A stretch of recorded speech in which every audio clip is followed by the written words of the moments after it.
Hey guys, this is Eliza and welcome back to a new video. So today I'll be discussing 20 books that I think aren't talked about enough here on BookTube and also in the book blogging community. So let's jump straight into it. So firstly we have This Mortal Coil by Emily Suvada. So This Mortal Coil is an insane dystopian book. This dystopian is based on a disease that is spreading, and this disease literally makes humans explode. This book is so unpredictable and I absolutely loved every second of it. There are so many twists and turns. It is so action-packed and absolutely loved it. And this is definitely not talked about enough. I think when people think of dystopian, they automatically think The Hunger Games, Divergent, The Maze Runner, but there is a lot more out there and I am trying to read more of them, and this one is definitely one I recommend picking up if you're looking for dystopian, and it is just incredible. Next we have Salt to the Sea by Runa Sepetys. This is a World War II YA historical fiction. This one follows multiple point of view with characters from different races during World War II, but all of them are basically trying to escape. So I am going to read out part of the synopsis that they have on Goodreads, because this is actually based on a real event and I want the facts to be correct. I don't want to accidentally say something wrong.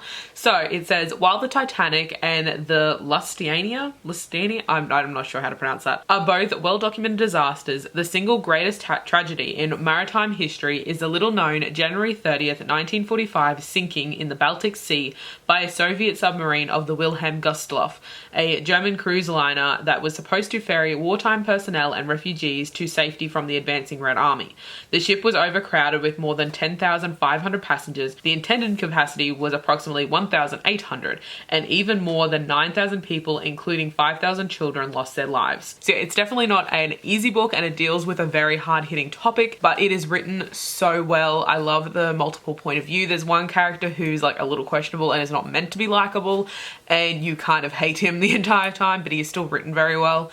And just the fact that it focuses in on something that was so tragic that literally most people don't know about. I'd never even heard of it, and I've done a fair bit of research on World War II and I'd never even heard of it. So, you know, it's definitely a very interesting one and I highly recommend picking it up, but I think it definitely needs to be talked about more. Next we have The Bone Charmer by Brianna Shields. This is a YA fantasy. So in this one, the main character gets a bone reading done by her mother, who is the local seer, and this is meant to determine what apprenticeship she is going to go into. She ends up being told that she's going to be a bone charmer, which is what her mother is, and it's something that she doesn't want to do. She knows that her mother saw multiple options that she could have chosen, but chose the one that she knew her daughter didn't want, and an argument ensues and one of the bones that are used for the bone reading ends up breaking. This results in her living out two of the potential paths simultaneously, and I absolutely love this. This is amazingly written. I love the multiple point of view aspect, even though it's the same character, but you could definitely feel that they were turning into different people due to what they experienced in that particular path. So I really enjoyed that, and I've literally never heard anyone on BookTube mention these books that I watch anyway, and I think they definitely need to be talked about more. Next we have Nocturne by Maya Matone. This one, there was a fair bit of hype around it when it initially came out because OwlCrate, and there was another, I believe there was another subscription box that included this book. It was like a blue edition, but there was kind of hype during the release, but I haven't heard much about it since, and I think this is one that definitely deserves the hype and needs to be talked about more because I absolutely loved it. It is amazingly written, it's full of twists and turns, it's very action-packed, and it's just an amazing YA fantasy book. There is a sequel coming out called Occulta, I believe October or November, I can't remember for sure, but it's later in this year. So this one we follow multiple point of view. We follow Finn, who is a face shifter, and she is captured by a mob boss who takes her face shifting away from her and tells her if she wants it back, she has to go and steal something from the royal palace. And then we also follow the crown prince, who believes that his brother wasn't killed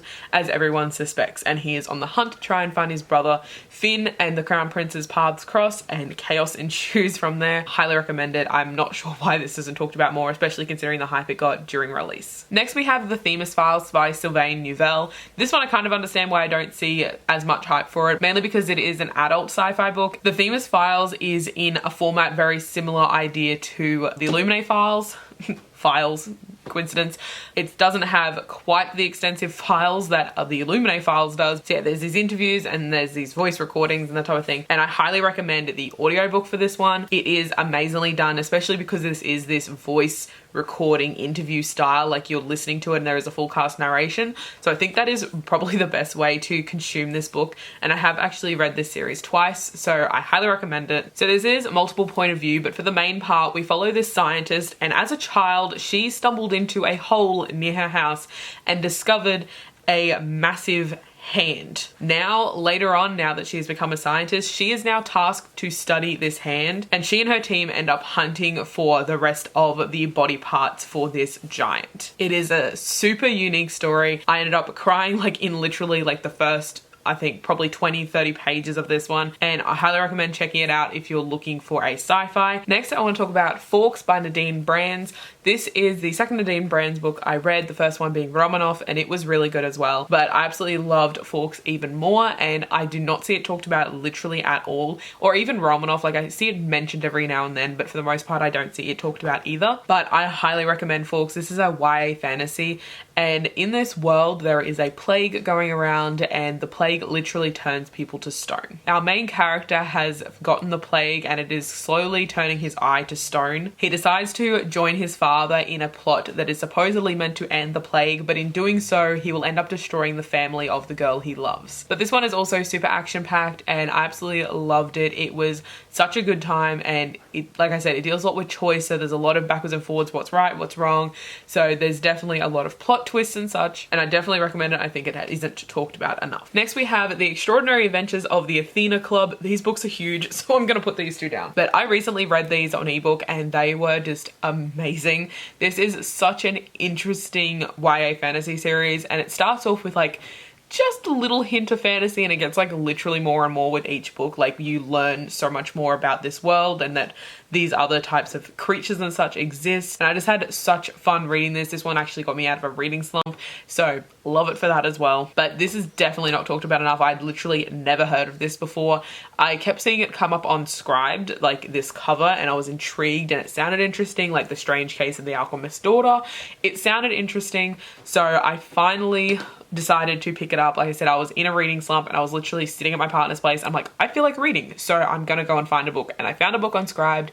This was it, and I read it and I loved it. My mum has also read it and really enjoyed it as well. This one also features Sherlock Holmes and Mr. Watson. I don't know why I had such struggle saying Mr. just then. I'd try like 3 times. But this features them as side characters as well, but we mainly follow this group of badass females. Literally the entire main cast, except for Sherlock and Watson, are all female. It's amazing. So this one follows the main character Mary, and after her parents' death, she is left alone and penniless. So in order to survive, she decides to go on the hunt for her father's former friend and murderer, who the police are looking for, and they're offering reward money. Her hunt, instead of leading her to him, leads her to his daughter. This is a mystery as well as fantasy, and I just love that combination, especially when the mystery is the main focus and there's just these fantasy elements that come in on the side.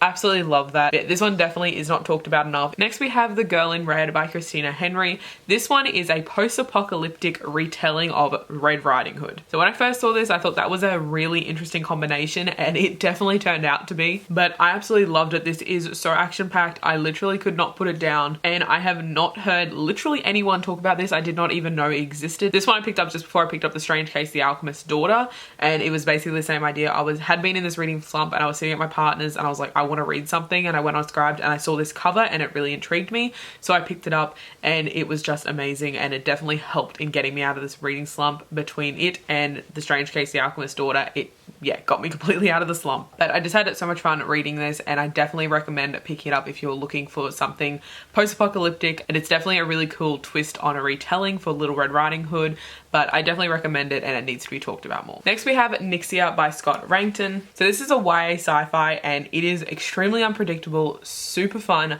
I absolutely loved reading it. I read the first one on audiobook, and I literally read nearly all of it. Like I had it up speed, but I literally nearly read all of it in one day. I continued reading it while I was in the car on the way to my mate's 21st because I just couldn't put it down. I just wanted to find out what happened with this book. So basically our main character is employed by this corporation who is sending him to an alien planet to mine Nyxia. But once they are on the ship and on the way, they find out that 2 of them will be eliminated and only some of them are going to actually make it to the planet.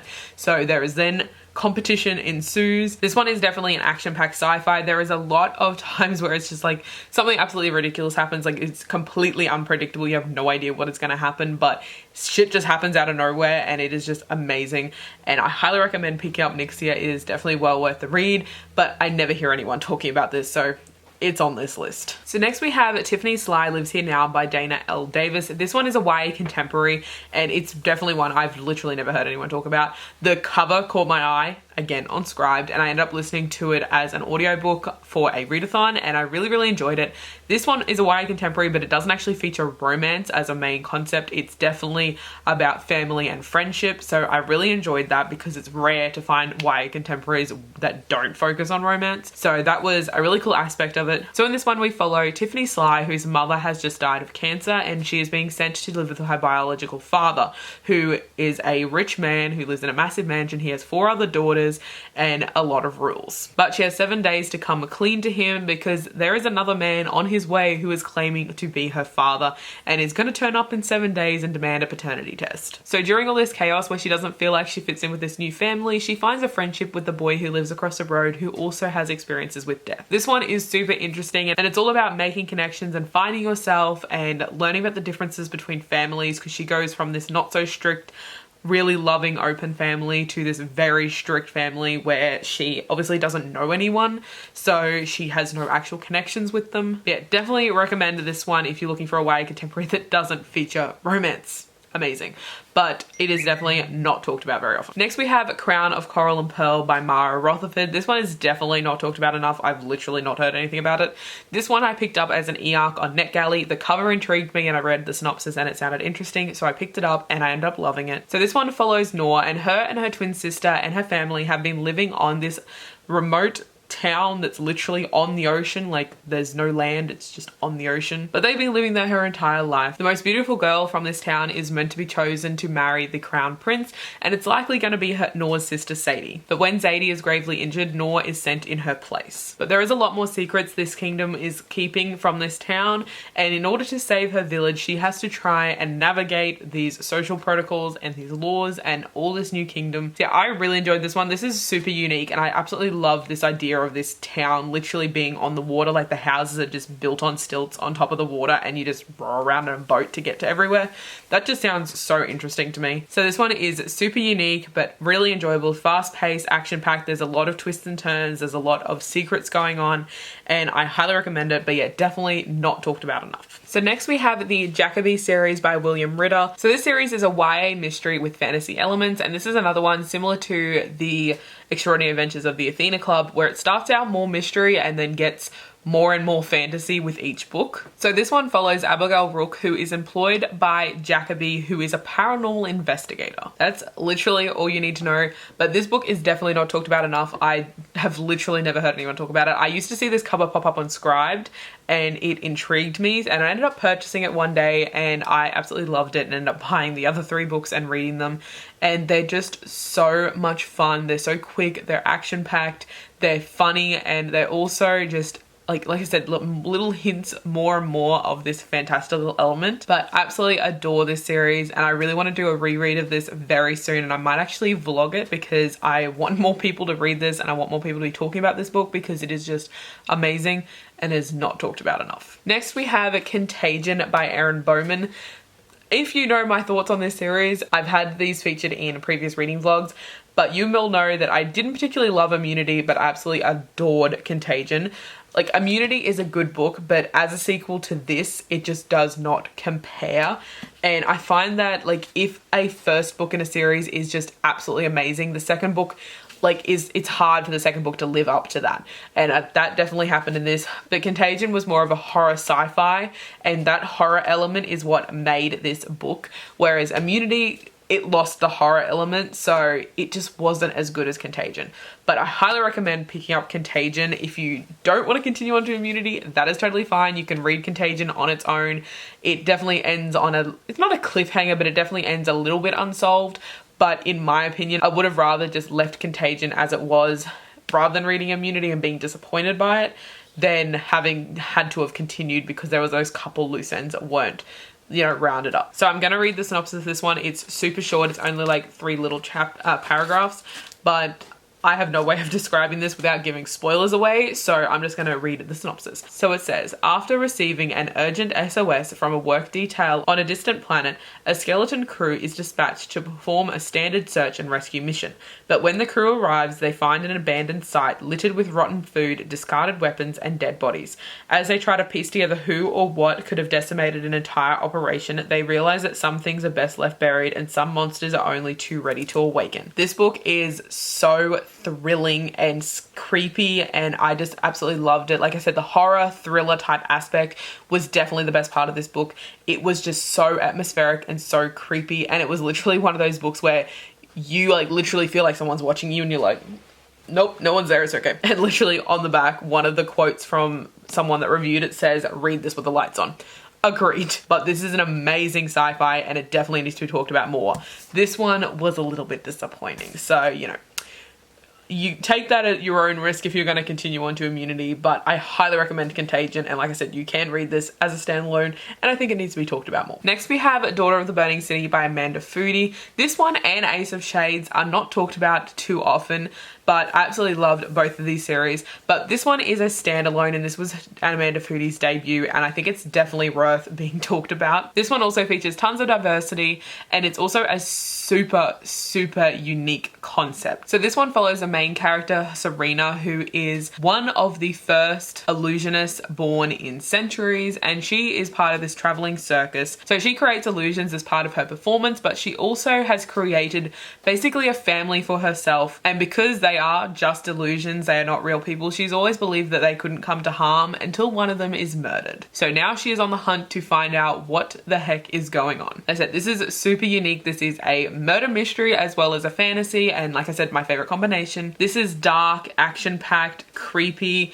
but also full of plot twist. Literally the ending of this, I was not expecting it at all, and it was just amazing. And this is so well written. I love Amanda Foody's writing. It has a way of like dragging you in and you just want to read the entire thing in one go. Highly recommend Daughter of the Burning City, and it is definitely not talked about enough. So next we have Wayfarers by Becky Chambers. So this is an amazingly diverse adult sci-fi book. So this is another one. I am just going to read the synopsis because it is impossible to describe this book. But it says, when Rosemary Harper joins the crew of the Wayfarer, she isn't expecting much. The Wayfarer, a patched up ship that's seen better days, offers her everything she could possibly want. A small, quiet spot to call home for a while, adventure in far-off corners of the galaxy, and distance from her troubled past. But Rosemary gets more than what she's bargained for with the Wayfarer. The crew is a mismatch of species and personalities, from Sissix, the friendly reptilian pilot, to Kizzy and Jenks, the constantly sparring engineers who keep the ship running.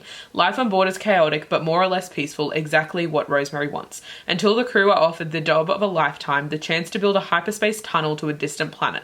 They'll earn enough money to live comfortably for years if they survive the long trip through war-torn space without endangering any of the fragile alliances that keep the galaxy peaceful. But Rosemary isn't the only person on board with secrets to hide, and the crew will soon discover that space may be vast, but spaceships are very small indeed. Just that synopsis, it sounds so interesting, and I absolutely love this book. Like I said, there is a lot of representation, but there's also representation from a lot of species, and you learn a lot about all these alien species that this author has created, and it is just amazingly written. This drags you in. Like, there isn't a ton of action. This is a very character driven book, but it just drags you in and you are so invested in these characters, and I literally just could not put it down. I just wanted to know what happened. And yeah, highly recommend. And this one, the audiobook is amazing as well. I did listen to this one on audio originally, but I did read the third book physically. I read the first two on audiobook, then read the third, and it was just amazing, and it's just stunning, and it's just so intricate. Like, this world is just so detailed and just incredible. Next we have Mr. Lemoncellos Library by Chris Grabenstein. This one is a middle grade, and this is just a super fun contemporary, and I absolutely had so much fun reading these books. I again listened to these ones on audiobook, and the audiobook is really well done. So basically this famous game maker has designed the library in the main character's local town, and they are hosting an invite-only lock-in, so they get to stay in the library for a whole night, locked in basically. But there is a lot more going on than you think. There's a lot of games to play and adventures. The hard thing isn't getting in, it's getting out. But yeah, I definitely recommend picking this one up if you need something easy and fun. It's definitely one I recommend, but it's again not one I hear talked about enough. Next we have another middle grade, and that is the Menagerie series by Tui T. Sutherland and Kari Sutherland. So this one follows Logan Wilde, who wakes up one day and finds a griffin cub under his bed. So this one is so much fun, and it features tons of action,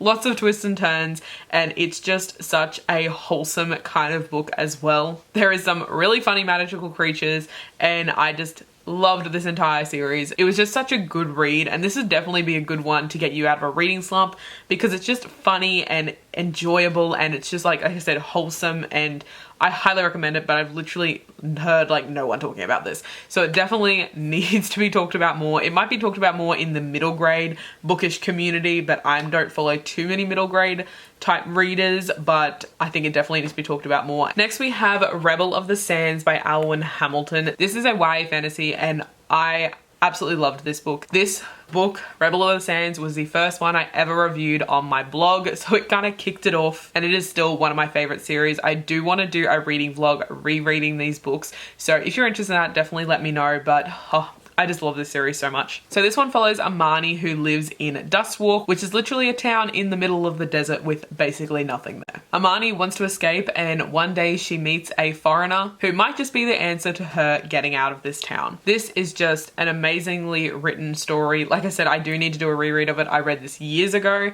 but I do still recommend it, and hopefully I will have that reading vlog up relatively soon, so that way you guys can get another recommendation. But this is definitely not talked about enough. There was a bit of talk about it when they changed the covers, because people were complaining about they changed the covers halfway through a series.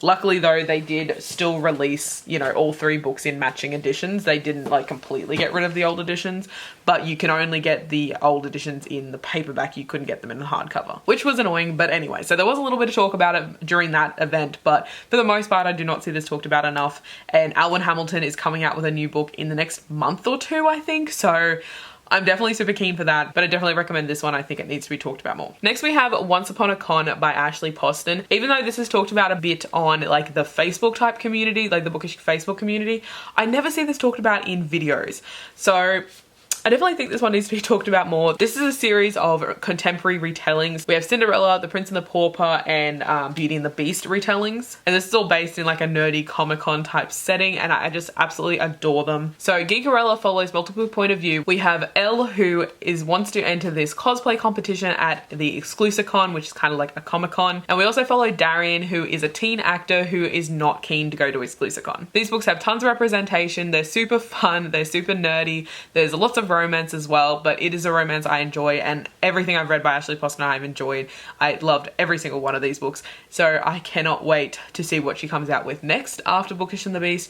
But I do highly recommend checking these out, and I just don't think they're talked about enough considering. Lastly, we have Mouse by Art Spiegelman. I did recommend this one in my recent graphic novel recommendations video, so I'll leave that link down below. And I think in that video I kept fucking up non-fiction and fiction.